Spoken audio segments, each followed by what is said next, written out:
All right, it's your guy Travelmatic, and I am back with another great live. I have a distinguished panel here today. They always distinguished. I come with a new little set. Everybody's distinguished because when I look for somebody to come on live, I have a special interest in them as well. So we're going to start with the ladies. Of course, we know Sports and Hill. Give it up for Tiffany Sports and Hills, who's always here with me, my co-host. And we have Sandra here. She is a person I met on IG, which she has a very interesting platform project she's working on. And I have Kesey here, my guy from the two live stew days, the was it pounds, with Dogs poodles and and poodles. puppets, like good stuff, all that good stuff. X Squad. We have so many alias names, so many little sports Mhm. chat groups. My guy Kesey. Hello, And hello. so today we are talking about remote, always talking about remote, but we're going to talk about with passion projects, kind of leveraging your remote work to work on your own passion project, something that you're trying to get up off the ground, something you're trying to just say, hey, I want to eventually move to this down the road. I want to give up the 9 to 5 and be independent, but you still got to pay the bills. You still got family needs. So we're gonna go deeper into it to see, if anybody watching, if they're kind of curious about working remotely along with working on their passion project. And so first, I would start with myself. You are on my passion project. YouTube. You don't get paid no money to start off. You got to get subscribers. You got to get people to subscribe and watch your videos. You have to get 1,000 subscribers, 4,000 watched hours in order to get monetized on it. So a lot of people quit on it because it's just like it's a lot of work. But if you're passionate about it, it can be very rewarding. So with that, I am a BA in IT. I've been doing that for about 4 or 5, about 6, 7 years actually now. Scrum Master. Now I'm like a product owner, pretty much now. So it's all under the IT umbrella. It can be very lucrative. I'm very thankful for it, but I want to get away from it eventually. So I started working on YouTube about 2 years ago. Love the creativity that I could explore with the platform, making videos, making lives, traveling as well, which is my niche area. And it's been very good, but I don't get paid for it. I'm in the red right now. I don't make any money. I pay more out than I make. So I know it's going to come to fruition where I'm at thousands of subscribers and everybody going to come to Travelmatic, and it's going to be a good time. But for now, I got to pay the bills, man. I got a daughter that I Right. got to Yeah, take care of. yeah. So we'll start with Tiffany, and she can talk about her passion projects and what she works on, her 9 to 5, pretty much.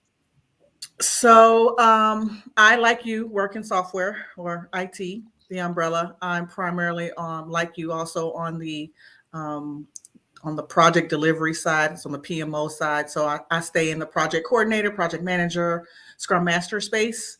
I've been in IT about 12 years now. And I too am blessed with a 100% remote opportunity since 2017. I've been hybrid since 2015. And 2021, well, 2020 was an interesting year because that was the first year I really decided I was going to start working on passion stuff. And so for me, the first thing I pursued was finishing my college degree that I didn't finish previously. So that became my passion project from May of 2020. And then I graduated a year ago, December the 11th, 2020. So 6 months. Luckily, I was in a place where I didn't have that many. I actually went back to where I started my degree and was able to finish in 6 months. So after accomplishing that, I decided to pursue some other passions, and one of which is track and field. So in February of 2022, I pursued becoming a certified official for USA Track and Field. And so now I officiate for NCAA and high school meets right now, with the hopes of going to do like maybe the World Championships for 2022, putting it out there in the universe, the Paris Olympics in 24, and of course the Olympics when they're in LA on US soil in 2028. So my passion project doesn't pay a whole lot. And there's not, unless I get blessed with a dream opportunity to do it full time, that's going to be enough to support me. It's not in that. It's strictly passion. I, like you, put out a lot more than what I'm getting back. I may get $100 for a meet. I may get $50 for a meet, depending on how long, or $50 a day. But clearly I'm doing it because I just love the sport. I love to be in the atmosphere. And I have no plans of giving it up anytime soon. Like, I'm just getting started. So there's officials who've been doing, they're in their 60s and 70s, and they've been doing it for 10, 20 years. So I want to retire as an official, and I want to make the Officials Hall of Fame. So those are like my goals for that. I know it's corny, but I love it. Not at all. Official Hall of Fame. That's Yeah, they have interesting. it's an Olympic, like a Officials Hall of Fame for like the Olympics. They have like a ceremony and everything. So like, I can't be an Olympian and make it to the Hall of Fame anymore, right? That's past that prime age. But yeah, you get recognized by USA Track and Field, and it's a pretty big deal. And I'd like to see where it goes. Wow. That's interesting. I learned more and more about this track and field as we dig deeper into this, because I did not know it was an Officials Hall of Fame. Is there an official Hall of Fame in the NFL? I didn't even know that. But I mean, in the Hall of Fame, they give Hall of Fame jackets to broadcasters. So why wouldn't that go into officiating? Right. I don't know. I just know that they have a Hall of Fame for officiating for track and field. Somebody actually in my organization actually was nominated and is going to be in the Officials Hall of Fame from my association. So that's pretty cool to see that, and then now aspire to that as well. It takes a lot of work, a lot of meets. Awesome. She is passionate about this track and field. She is like she's passionate. And I love that. That's where this passion work comes from, where it's a passion is always something you would do for free. A lot of people, like I said, in this YouTube, they want to get into it. They think they can make a lot of money real quick. And there's people that they can make $100,000 a video. They can get sponsorships. They can leverage to do other things. But you got to put the work in though, But we definitely need to get to Miss Sandra here, because I am waiting to hear all about Tour Amour. I got questions. I've been saving them just for this live. I said I ain't gonna ask her nothing about Tour Amour. Sneaky. I can't work. I can't think on this right now. So I said I'm gonna wait. So definitely let us know about Sandra and Tour Amour and what you do for your 9 to 5 pretty much remote. Well, hello, I'm Sandra Yvonne. My professional career, I am a sales manager for a pharmaceutical distributor, and I've been doing that close to 6 years now. I've been in my actual management role for about 4, and I love what I do. Sans the corporate, bureaucracy, but I do love what I do. And outside of that, my passion is Tour Amour. If you know a little bit about the Spanish, amor means love. Tour, love. So Tour Amour. I started Tour Amour because I noticed that there was first and foremost, I'm Afro Latina.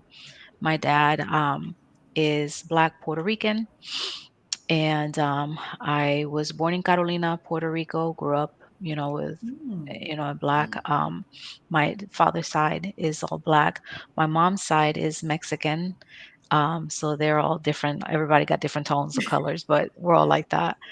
Um, so the crazy thing is, I'll tell you a funny story. When I moved to the United States from Puerto Rico, I was 10 years old. And in Puerto Rico, it was no big deal being black, and it was just no big deal to us. But then when I moved to the States, I noticed the disparity and the it was just weird to me. And someone told me one time, "Gosh, your dad speaks great Spanish to be an N word."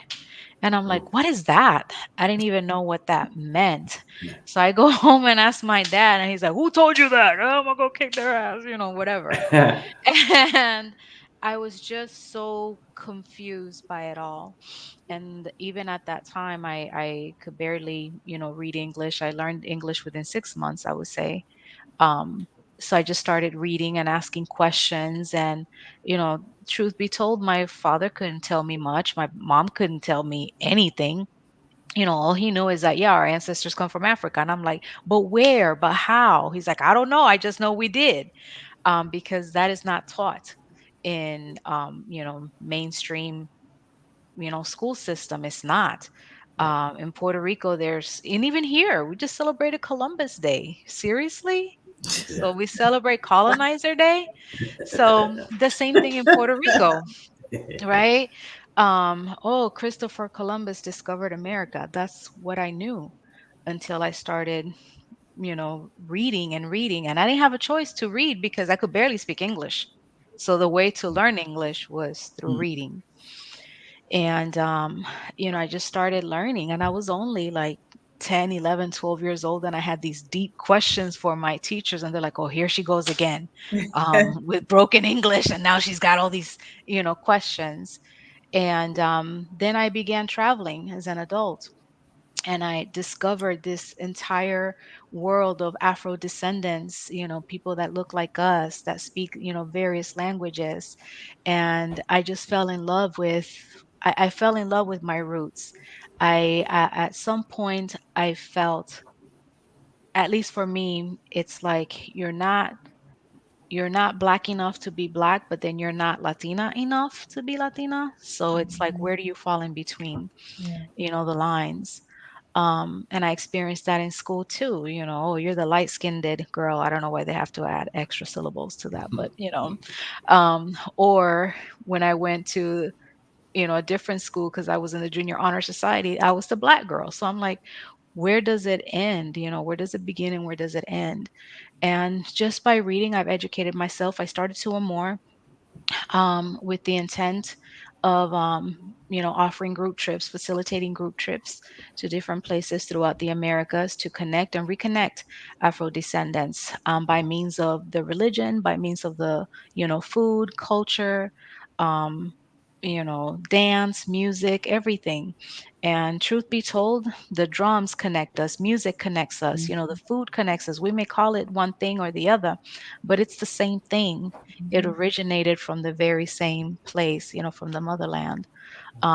We might speak various languages due to colonization, but it is what it is, right? So, prior to the Mm. pandemic, that's what I was doing, 6, 7 group trips a year, taking people to, these different places and introducing them to the culture. And a lot of them were like, wow, I never even knew that this could exist right outside of Africa. I never knew that there was such, thing, in Cuba or Puerto Rico or Colombia or Panama. So that's been my thing.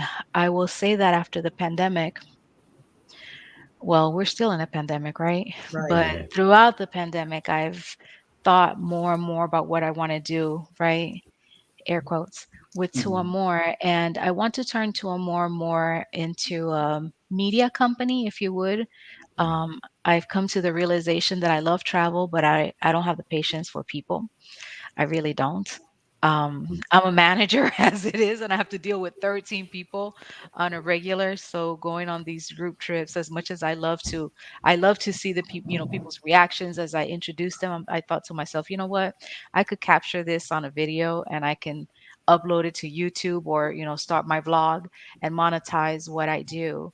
I've done some modeling as well for lifestyles, so I monetize in any way I can. So now I'm moving into more of the, there's macro and then there's micro influencer space. So moving in the right direction. So that's what Two or More is. I am about to relaunch my website. I've been doing some writing, so I'll have some, content to put out. And you see my pictures, you see, the stuff that I put out there to educate. And it warms my heart when I post something, and even if I get 10 likes, you get one person that will say, "Wow, I never knew that. You taught me something." To me, it's all worth it. It's all worth it because at the end Right. of the day, we're all connected and education is lacking in our community. So if I can educate someone to have an open mind and to understand that you could be Black, Latino, that you could be, Black Puerto Rican, Black Cuban, or whatever, that to me, I've done my job. Let's do it more. Awesome. That's awesome. Cool. Yeah. Very cool. That was just beautiful. Just the way you just even, I can hear your passion behind it. You know, Thank you. it was very very passionate. Very I passionate. I felt think like it was spoken word or something. I think the thing that was most interesting is that Adrian and I have both been to Cuba, and some other Colombia and some other places. And when we come back, and people say, "Well, why did you go there?" I'm like, "They look like us. The people that you're Yes. around look like us." So it's exciting to see that you've got something that kind of focuses on that. Who she dropped? Oh wow. She dropped. I'll bring her back in when she come in. Okay. So it's Kesey's time. My guy, Kesey, what's good, man? Hey man, I'm Tell well us on this about end. you, man. Yes. So mine is an interesting story. I go back. I ain't gonna go too far back. Well, I'll start of how the passions kind of unwrapped. First, by day trade, I am an IT security specialist, specializing in privileged access management. Been in IT for over 20 years. Been in IT security for about 9 years.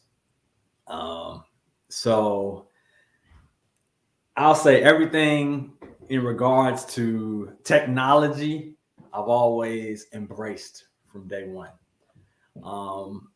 And then to put it all together, I was the class president in high school, junior high school, all of that stuff in elementary school, running for, historian and treasurer and president, all that. I did all of that stuff. So in my head, I had aspirations to go into politics. And one day I just had a speech that I did. Fourth grade teacher was like, "Hey, you know what? You're going to be the next Jesse Jackson." So it made me No, laugh. Stop laughing, Tiffany. I knew you were going to laugh when you heard that. But not Jesse. at the time, I Look at heard Adrian. that, right? And so, and so Oh, in my Jesse head, Jackson. I was thinking like, okay, I kind of like the politic thing, but not so much. And at the same time, also, she's gonna laugh again. I was a rapper. I was rapping in junior high, high school, even through college. And so my passion for music, also played an instrument all the way from junior high all the way through college. So all of those things were elements that were shaping and developing in me. Years later, I ended up going into a music conference that I created with my partners, Glenn Hicks and James Caldwell, called the Mid-Atlantic Music Conference out of Charlotte, North Carolina.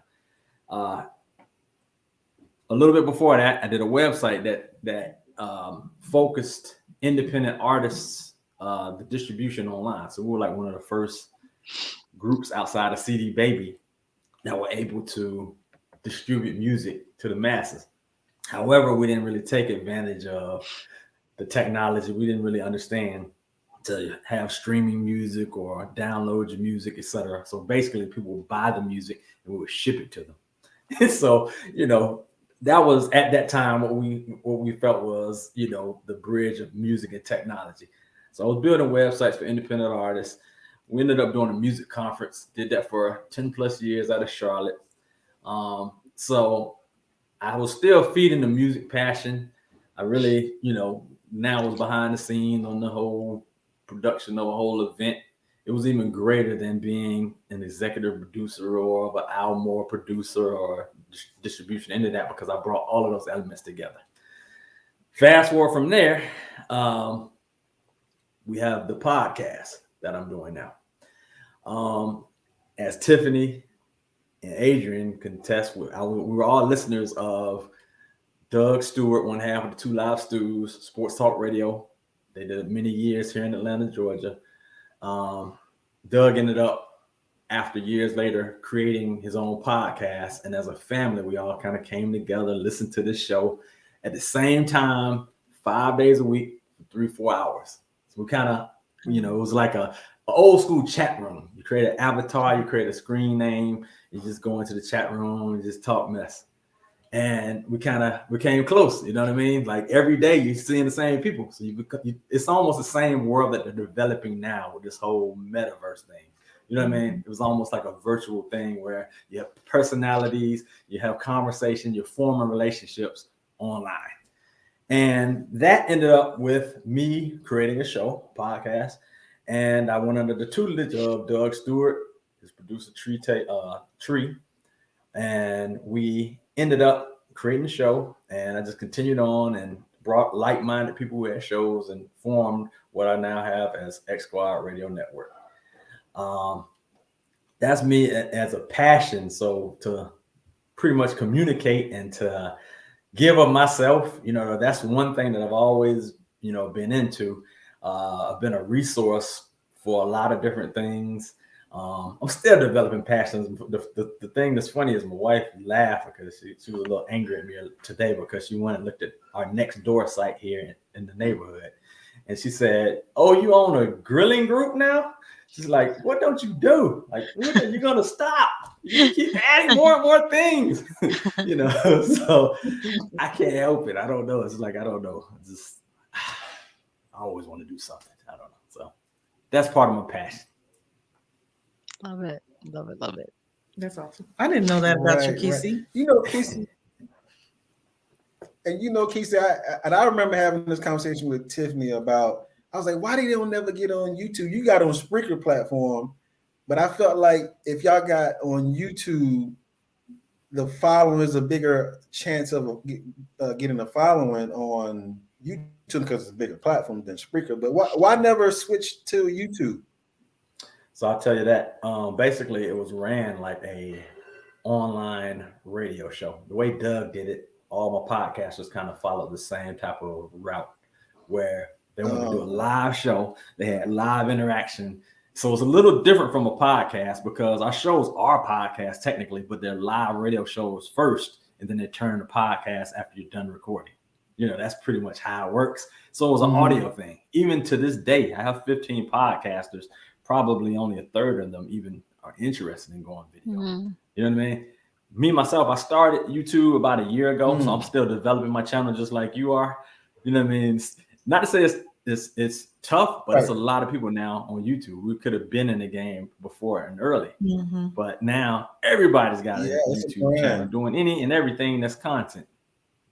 So a little bit late in the game, but I'm trying to develop it. Oh man, you just, I always feel like if you're passionate about it, people will chime in just to that. You may have any content, but the fact that your passion, your energy kind of flows through your content.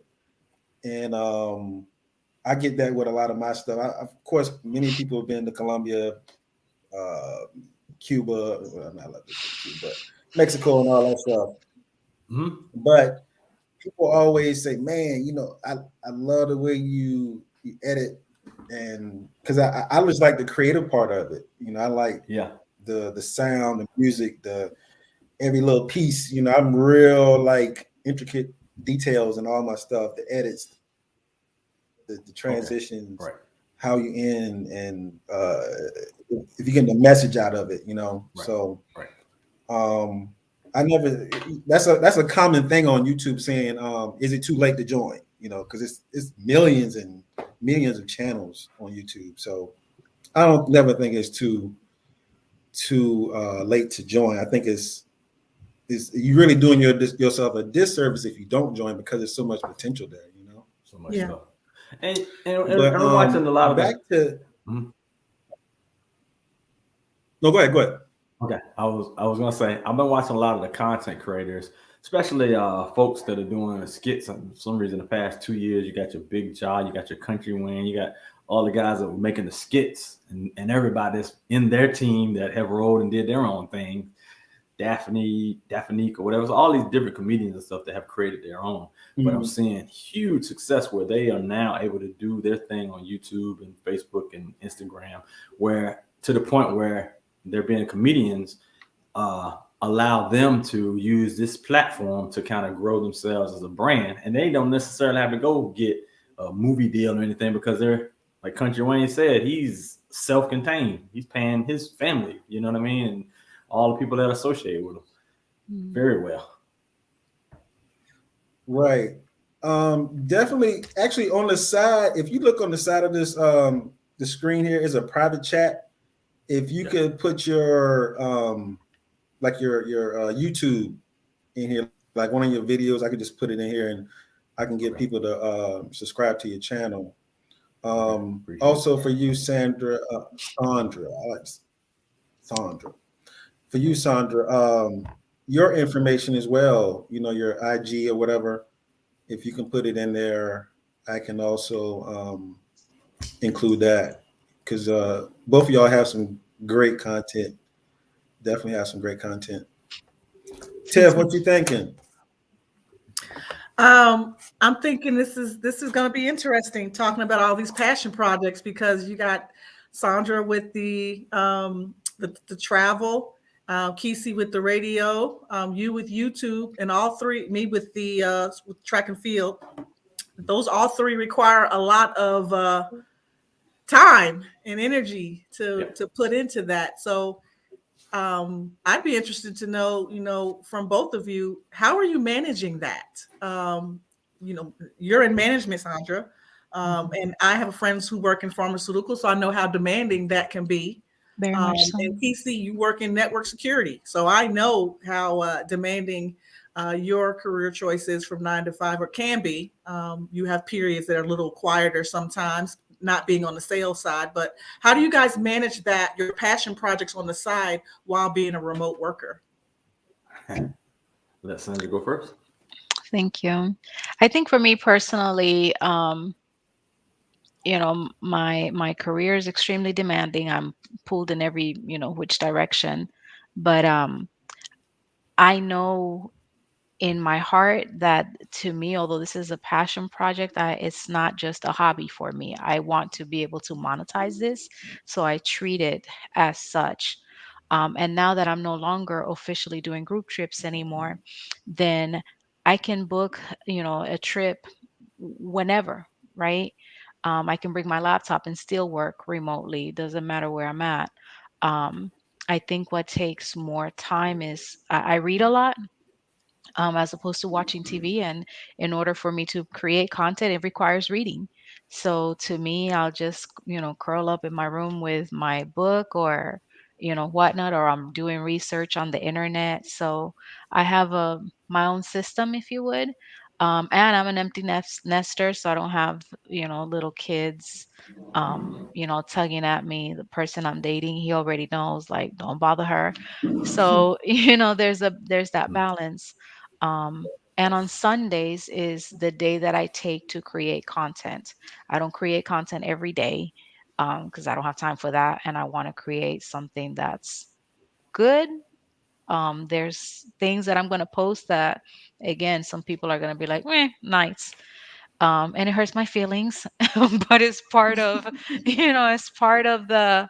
It's like, man, I worked really hard on that. I skipped brunch on Sunday to do all this, and this all I get. But it's part of it. So managing your emotions and managing your time, goes a long way. But in my head, I know that I'm not doing this just because it's my hobby. I'm doing this because just like I, go to work, I'm going to work, and in order for me to do that, then I have to put in the time for it. Yeah. Sandra, I'm gonna tell you something to help you with that because I dealt with that myself, and I had to with creating the content. And I look at it like this, even with like, okay, building a house with bricks, right? You want even bricks, right? You don't want one big brick and little bricks because it wouldn't Mhm. the foundation of the house wouldn't work right, right? So Mhm. every content you put out is just a brick. Just Mhm. have the expectation if it's a brick to create something bigger.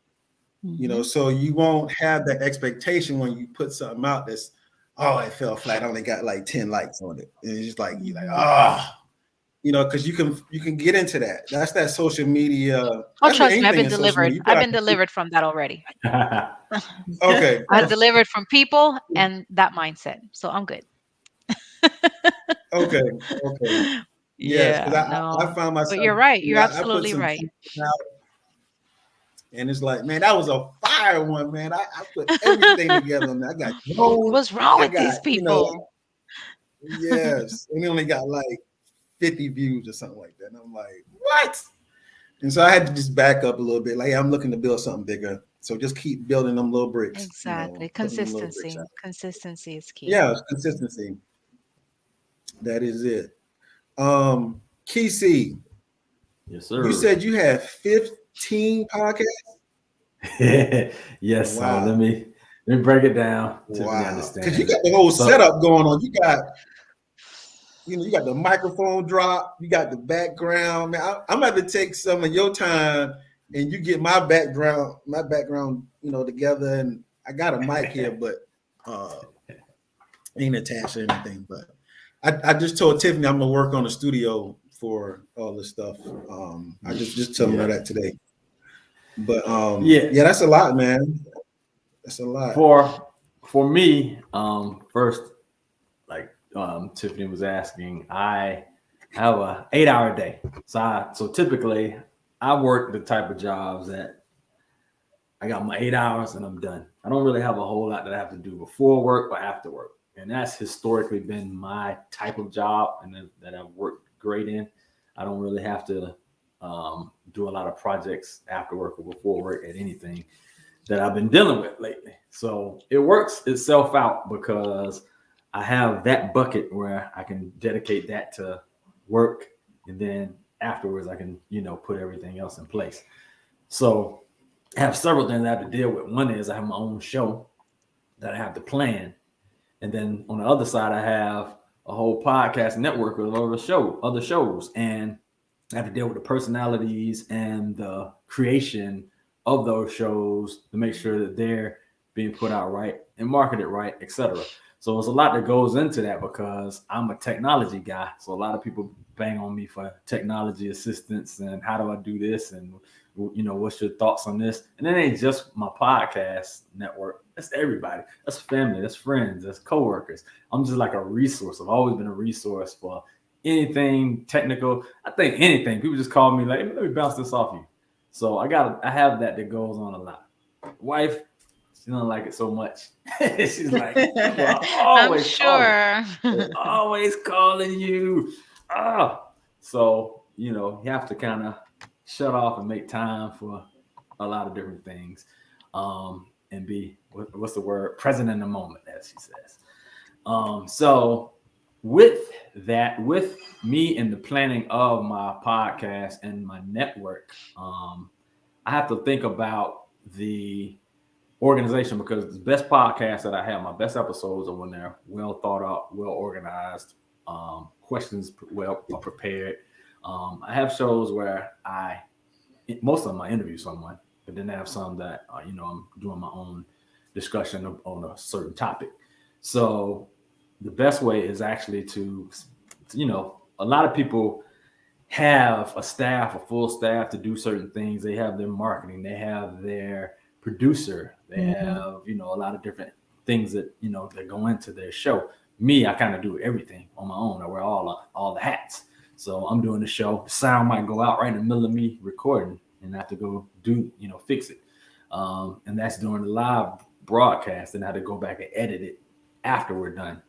The social media aspect, putting out I create flyers, I create my website, I do all those things. So I have the know-how to do all of that in-house by myself. So I do a lot of the stuff. I put out a lot of the things. And so, it works best that way. And even gathering guests, you know what I mean? I shoot Twitter or emails or inbox or whatever. That has worked for me to go find certain guests. And a lot of people are surprised that, hey, man, how'd you end up with this person? I mean, a lot of times all you can do is ask. They'll say no, or they'll ignore you, or they'll come back and ask some questions and end up saying yes. And then the next thing you know, you got a guest.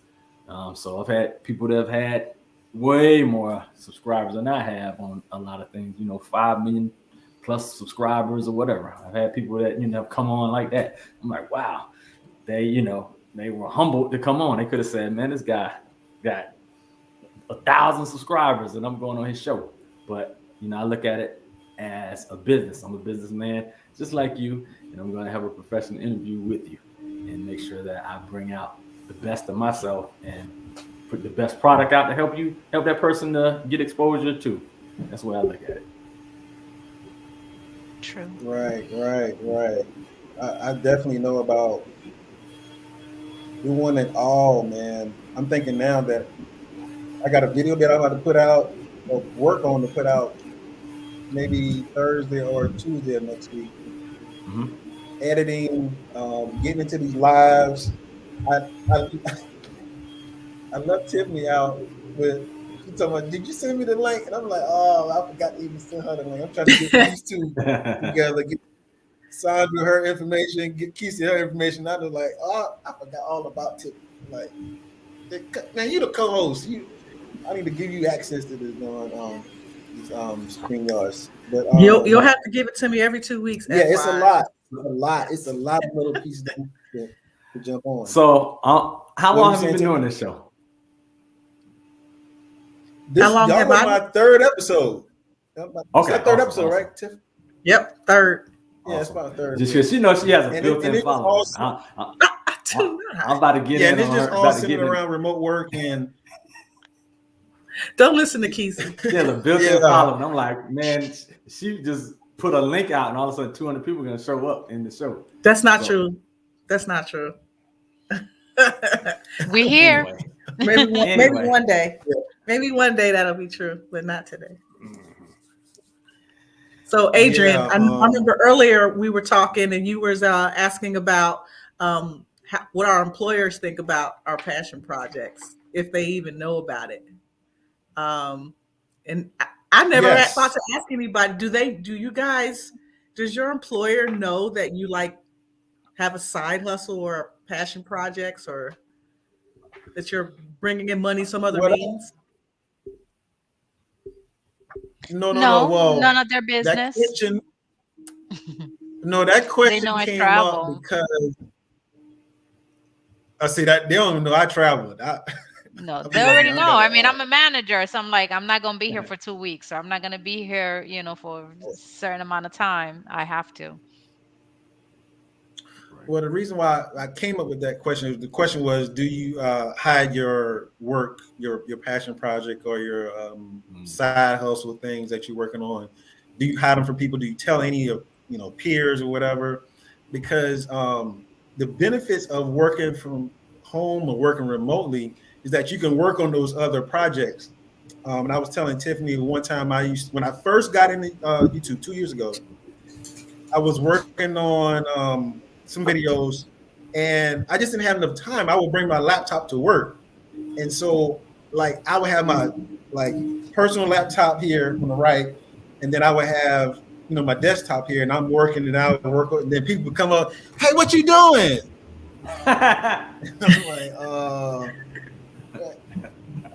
like people be all in your business and stuff. Like you, Yeah, like why you got two laptops over here? And like, oh man, yeah, like they do. dang, like y'all all in my like. I just got something I'm working on, and so that's what made me thought of that question. You know, do you tell people that you're working or that you have a passion project that you're working on?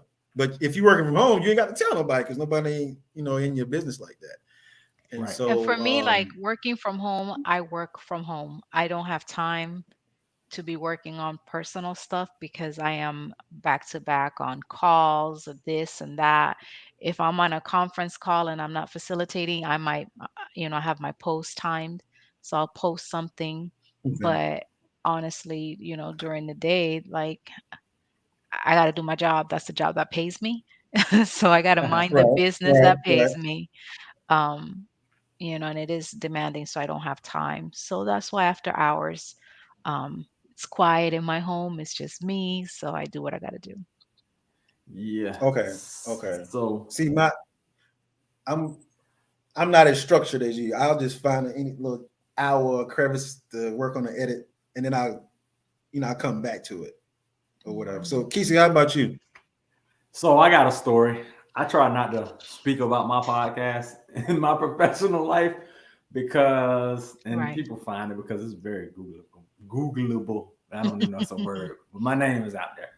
But so I worked for Chick-fil-A IT once. That was on site.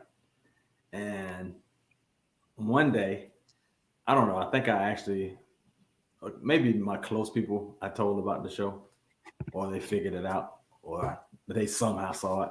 Next thing I know, people, I'm just walking around and the managers of a manager, you're like, hey, kicking it with KC. That's the name of the show. I'm like, how do you know? And, it just became a good thing where every time he'd see me, he'd be like, hey, kicking it with KC, how you doing, man? You good? How's that show coming along? I'm like, wow. Now it's out about my show. Now, you know how conservative Chick-fil-A is. Very high morals Christian organization. I don't know, but I'm willing to bet because I was a contractor for 4 years. I come up for a job of something that I do every day.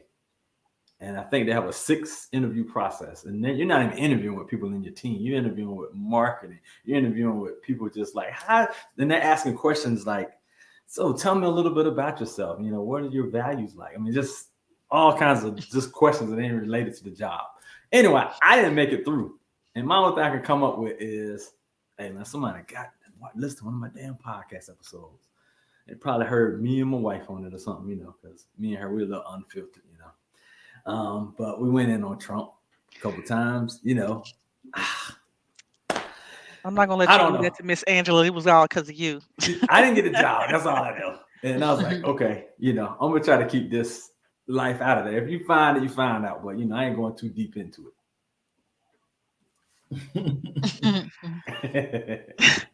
So Right, I'm a little man. different. Kesey, go ahead, I Tim. was gonna say I'm a little different. I let my employer know, um, and I'm actually interviewing now, and I let them know as well, because when they ask about me, that's a part of me. When COVID hit, I made a conscious decision that there were a couple of things I wasn't going to do anymore, in my life. One of which was hide who I am, because that bleeds into who I am at the workplace. I'm not doing this whole dance thing. I'm still playing the game, right? Yeah. Recognizing that there's a game to still be played, but I'm going to play it as me and be my authentic self as much as possible so that I can be happy. And if I can't do that, I'm okay with not working there. Like I'm okay with going somewhere else and finding somewhere else, because as long as I'm in that field, I know I'm going to be all right because I have enough skills to cover me. And guess what? I'm okay making a little less money because I'm happier. I don't have to have, I'm making good money, so let's be clear, but I don't have to chase, I get a lot of opportunities thrown my way, and the first thing I ask them is, what's your work life balance like? Are you remote? Are you 100% remote? Or are you doing that hybrid stuff? You know, what is your what what kind of balance are you offering me? Because I have something I do that's more important than this. Yes, I have to do it to pay the bills. Um, And yes, I have financial goals that I still would like to meet, as you know, and that's why I'm working. But I want them to know that I'm passionate about something other than this place. Um, and that it makes me a happier, better person, and that's who I bring to work. And actually, I actually waited to tell my employer. I waited about 6 months, um, and by that time, they knew the kind of work I produced.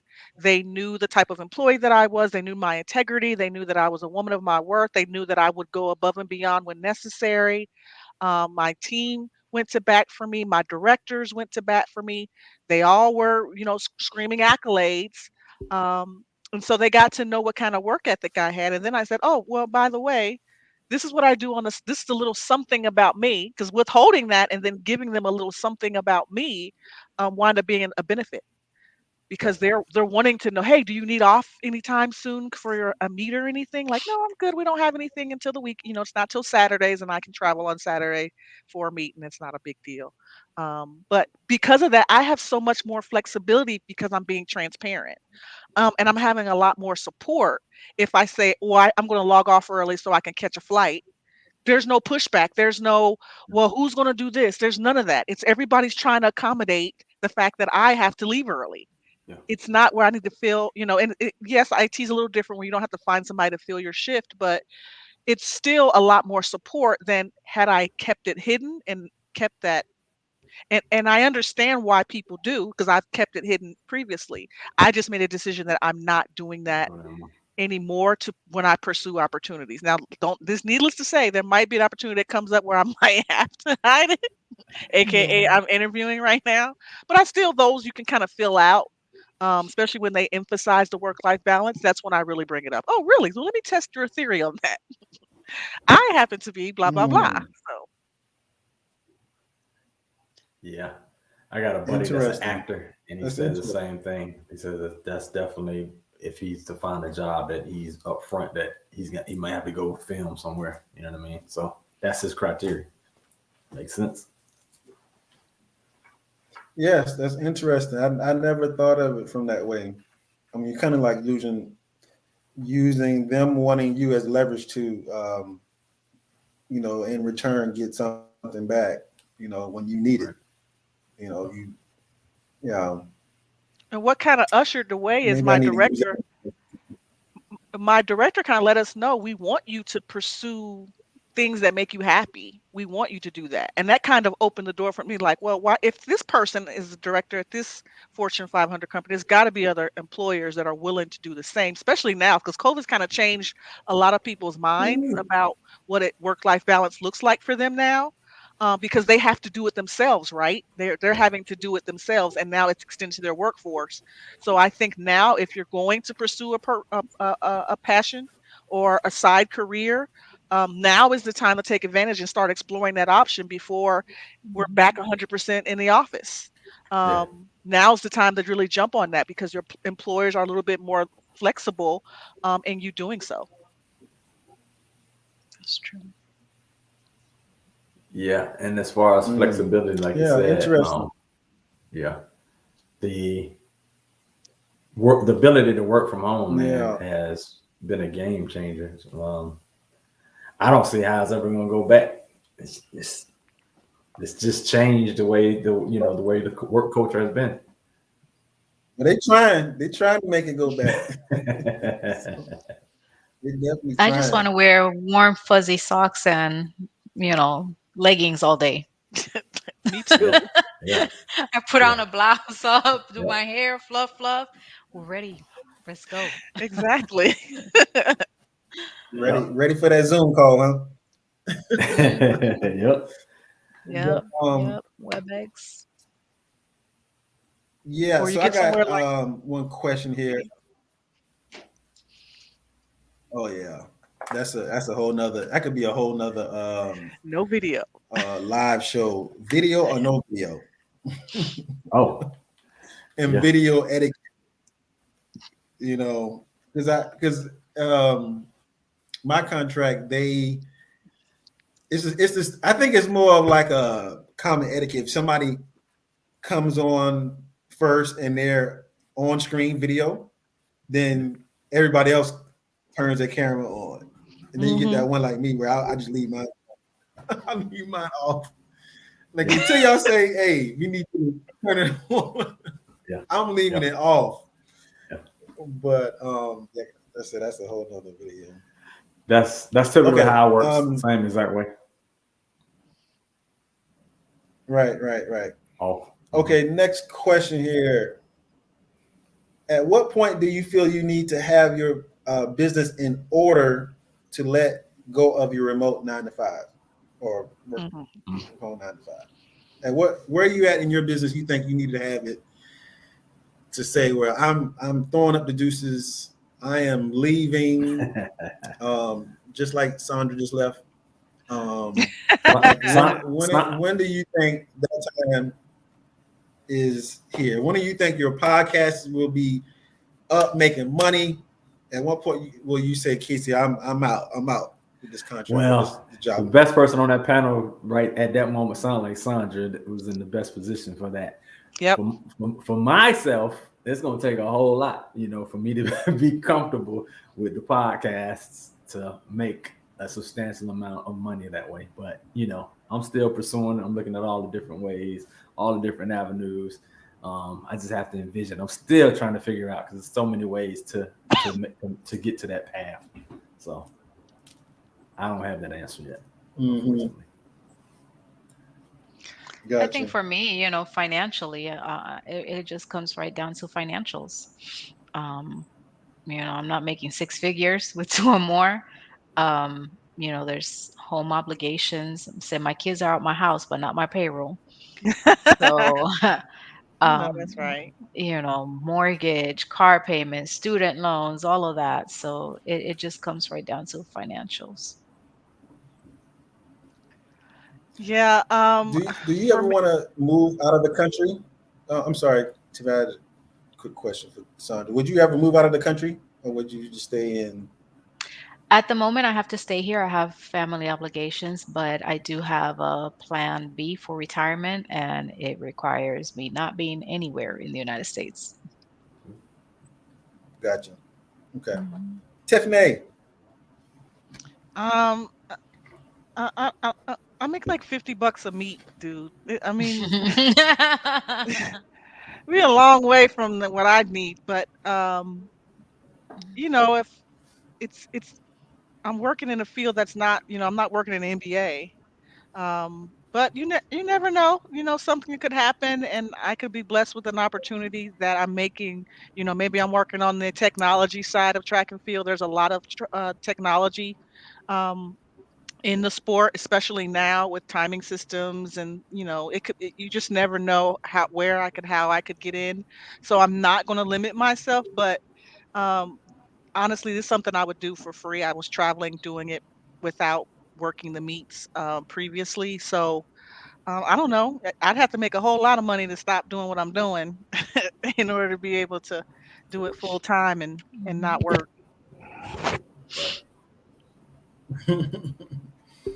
Yeah, I think about that myself. Hence the question I asked you, Sandra, because the little bit of history about the name Travel-matic. Travel, love to travel, and the matic comes from the nomadic mindset that I want to have. For as if I was to be maybe freelancing, or maybe just doing like my own, maybe building websites or something like that, or I can get on what is it? The freelance websites where you can kind of pitch your work, and you can work and make good money on those sites. Fever. Yeah. And so I'm looking to Fiverr, do that. Yeah, and there's another one too. I forgot the other one. But with that, I'm looking to move abroad in the next few years. So living wherever, maybe like a home base in Mexico, and traveling throughout South America, Latin America, Asia, or something like that. So you don't really need a lot of money, to do that. Right. You only need a lot of money to live here. So taking this money, or taking this opportunity to the bill right now while I'm still here, and then hopefully I can just, let's not say work all the time, but I can work half of the year and travel the other half of the year somewhere. I mean, the ideal thing would be if you have the opportunity to move abroad, still earning the income that you earn today, save 50 to 70% of that income. So that way you don't have to worry about Yes. that down the road. That's what I would do. I wouldn't just leave because I don't require that. I need that, health, Oh yes, yes, family. yes, So yes. I would That is the definitely, if I goal to could, make. yeah, Yeah, and yeah, but it would be ideal. Ideal. yes, and so see you going into a whole nother show there a little bit there. Yeah, we don't have time for Um, that right now. yes, yes, because the working a U.S. company in a internationally is so many other little. That's a whole nother show I'm gonna work on maybe Yes. in the next 2 weeks or so. So maybe I have Yeah. you back for that.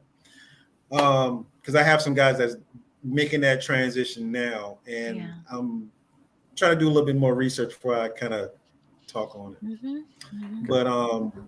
But be more independent, like doing more freelance work, is Yeah. ideally what I want to do. And also in the subject areas that I work in for these contracts, like a SAP, a Salesforce.com, those are global platforms as well too. So Mhm. I'm thinking about that way too, because you can get work visas if you have the certain skill set in Mhm. other countries. Mhm. So it's And you all kind of speak little options. English. Yes, yes, and I'm okay in Spanish. I Un was gonna say poquito. Un poco Adrian's español, pretty good in un poquito. Spanish. Un poquito. Tú necesitas aprender español un poco más. So Te defiendes. yes, yes. En escuela 4 años yo aprender en no bueno, no bueno, mal, mal, mal. No usar, no usar, no aprender. So see, but I No am going to comprende share something español. with y'all because no comprende. No, I said yo And comprende. you I know, understand. oh yo, okay. Yo, Gotcha. straight Yo. Spanish 101. So so I saw this thing online, right? Because I was looking up, certain things for the show. I'm gonna share this on the way out because we're Yep. right at an hour almost. And I like to keep it at an hour. Mhm. And so let me see if I can share screen. Chrome tab. I see we had a nice little comment thing And on a bunch of folks over there. where yeah, they got the comments over here. This is the feed from YouTube. Mhm. But can y'all see this here? Yes. Yes. This is 15 people share what they hid from their bosses while working from home. No. And one was I work from the toilet.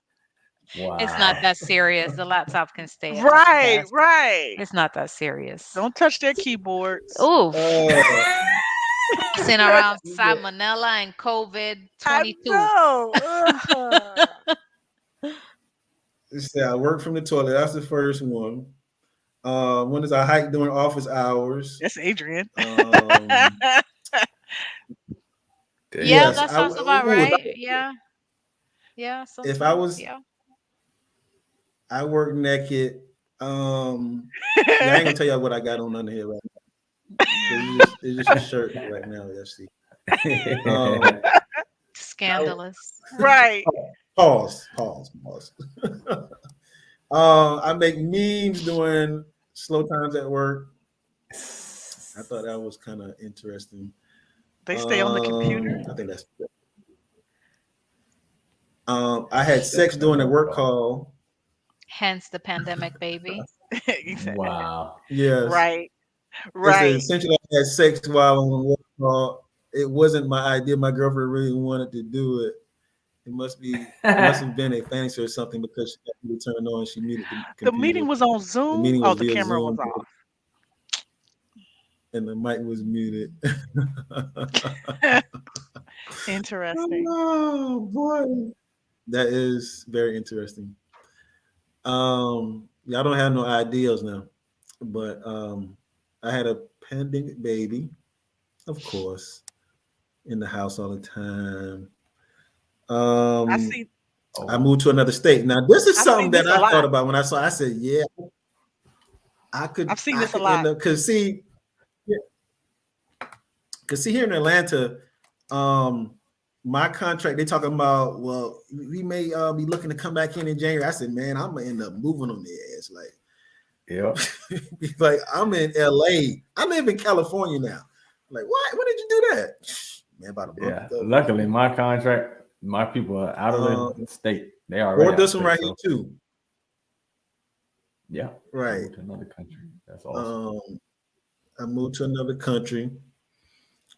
Um, Tiffany can contest to this. I moved to, every time she called me, like you hear, I talk about, what do you say? You hear my voicemail when you call sometime? Hola, ¿cómo estás? I'm like, what? Some Spanish lady, someone speaking Spanish. In the Like, all band. that joke in Mexico. Telemundo. I'm like, what? Good gracious. They don't even ring. It's just like, I'm like, he out of the country again. That's the only reason why I know. And Kesey, I could have All just right. talked And to then we him got, like the day before. And And it's just like I end up call him the on the next day, road. like, I'm gonna call you tomorrow and let you know how I went. Call him next day, Telemundo. I'm like, dang. Dang.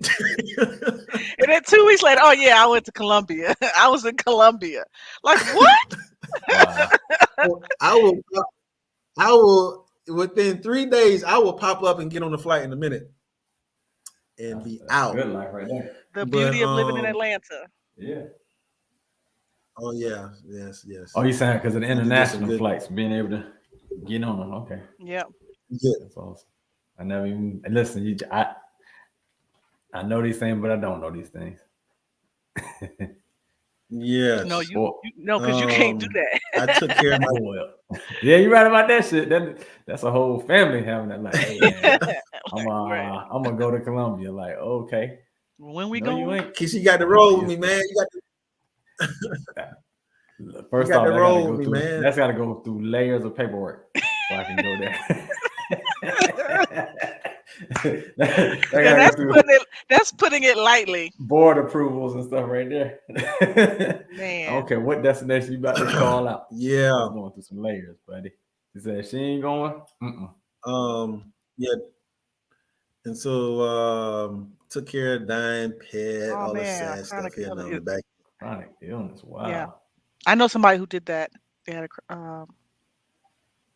You mean a they chronic. took the child with chronic illness, or they just never disclosed they had a chronic illness? They disclosed it, but they had to work through it during the pandemic, Dang. and work remote. But they didn't tell their employer.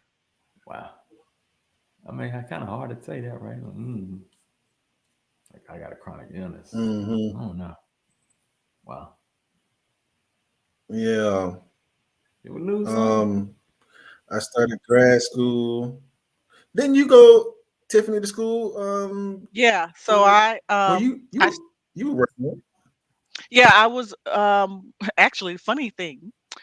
Before I started a new job while I was going to school, and I told them that I would be taking classes and finishing my degree. And they pretty much said, "Oh, no worries. For the first 3 months, 3 to 6 months, you won't really be doing anything."